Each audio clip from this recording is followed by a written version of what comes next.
जैसे मैंने कहा था, भारत का चरित्र की चर्चा कर रहा था, तो मैंने पहला कहा था भारत की एकता, दूसरा कहा था भारत श्रेष्ठता की तरफ बल दें, तीसरा कहा था विमेन लेड डेवलपमेंट की मैंने बात कही थी। और मैं आज एक बात और कहना चाहता हूं कि हम जैसे रीजनल एस्पिरेशन मैंने चौथी बात कही थी, पांचवी महत्व की बात और भारत ने उस दिशा में जाओ, और वो है हमारा राष्ट्रीय चरित्र विश्व मंगल के लिए सोचने वाला होना चाहिए। हमें देश को इतना मजबूत बनाना है जो विश्व मंगल के लिए भी अपनी भूमिका अदा करे। और आज कोरोना के बाद मैं देख रहा हूं जिस प्रकार से संकट की घड़ी में देश ने दुनिया की मदद की, उसका परिणाम है कि आज दुनिया में हमारा देश एक विश्व मित्र के रूप में, विश्व का अटूट साथी के रूप में आज मेरे देश की पहचान बनी है। हमें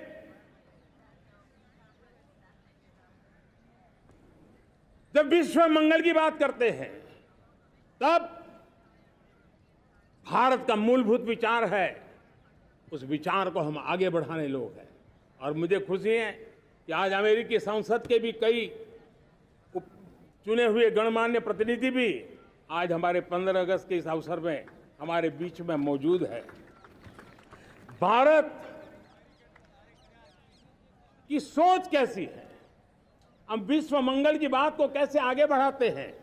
अब देखिए, हम जब सोचते हैं तो क्या कहते हैं, हमने दुनिया के सामने ये दर्शन रखा है और दुनिया उस दर्शन को लेकर के हमारे साथ जुड़ रही है। हमने कहा one sun, one world, one grid. Renewable energy के क्षेत्र में एक बहुत बड़ा हमारा स्टेटमेंट है, आज दुनिया उसको स्वीकार कर रही है। कोविड के बाद हमने दुनिया को कहा हमारा अप्रोच होना चाहिए वन अर्थ, वन हेल्थ। समस्याओं का समाधान तभी होगा जब मानव को, पशु को, पौधे को बीमारी के संबंध में समान रूप से एड्रेस किया जाएगा, तब जाकर के हम करेंगे।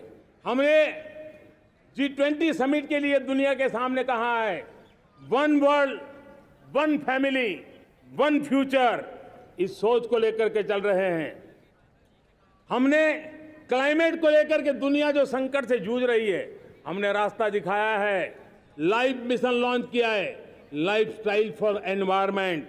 हमने दुनिया के सामने इंटरनेशनल सोलर अलायंस बनाया और आज दुनिया के कई देश इंटरनेशनल सोलर अलायंस का हिस्सा बन रहे हैं। हमने बायोडायवर्सिटी का महत्व देखते हुए बिग कैट अलायंस की व्यवस्था को हमने आगे बढ़ाया है। हमने प्राकृतिक आपदा के कारण, ग्लोबल वार्मिंग के कारण इंफ्रास्ट्रक्चर का जो नुकसान होता है, उसके लिए दूरगामी व्यवस्थाओं की जरूरत है और इसलिए coalition for disaster resilient infrastructure CDRI एक समाधान के रूप में दुनिया को दिया है। विश्व आज समुद्रों को संघर्ष का केंद्र बना रहा है, तब हमने दुनिया को सागर का प्लेटफॉर्म दिया है जो वैश्विक समुद्री शांति की गारंटी बन सकता है। हमने पारंपरिक चिकित्सा पद्धतियों को बल देते हुए WHO का ग्लोबल लेवल का सेंटर हिंदुस्तान में बनाने की दिशा में काम किया है। हमने योग और आयुष के द्वारा विश्व कल्याण और विश्व के स्वस्थता की दिशा में काम किया है और आज भारत विश्व मंगल की मजबूत नींव डाल रहा है। इस मजबूत नींव को आगे बढ़ाना हम सबका काम है, हम सबकी जिम्मेवारी है।